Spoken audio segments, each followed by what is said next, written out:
Hello, I'm Dr. Joe McCord. Much has happened since the development and human testing of Protandim began more than 7 years ago. Back in 2005, ABC Primetime ran a story about Protandim and the human trial then in progress that validated Protandim's significance and effectiveness in reducing oxidative stress by increasing the body's production of two very important antioxidant enzymes called superoxide dismutase, or SOD, and catalase.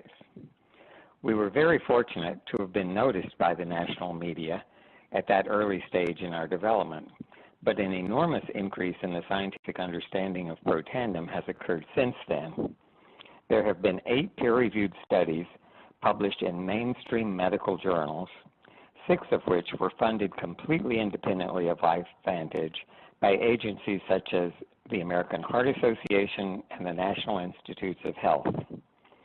While initially we thought that Protandim might have a positive impact on only 2 antioxidant enzymes, we now know that Protandim is a powerful activator of a biochemical messenger protein called Nrf2, Nrf2, significantly modulating the expression of more than 1,000 so-called survival genes that enable our cells to cope not only with oxidative stress, but with other types of stress as well.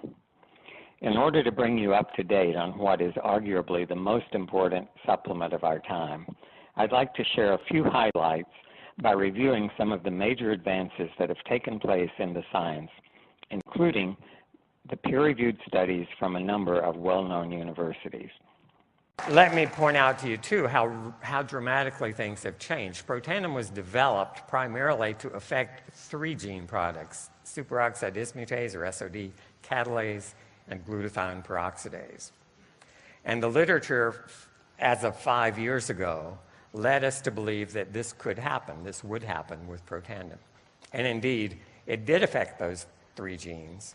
What we've learned in the last 5 years is that it affects not only those 63 genes, but these 400 genes, all right? So 3 of those are SOD, catalase, and glutathione, or glutathione peroxidase. Have we realized that Protandim does a lot more than that? You bet. We went from 3 genes to 400 or 500 genes that we're now talking about. There's a human exercise trial funded by the U.S. Navy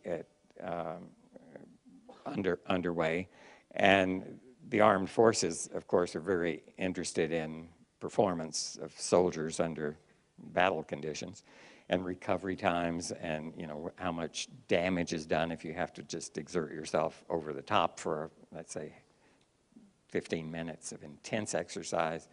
So they're interested not only in the recovery, the damage, but this one is looking at mitochondriogenesis. So there are things you can do that help your cells build more mitochondria, which means they can perform aerobically for longer periods of time. And so that's an interesting study. We now know Protandim does more than just deal with oxidative stress to remedy that situation.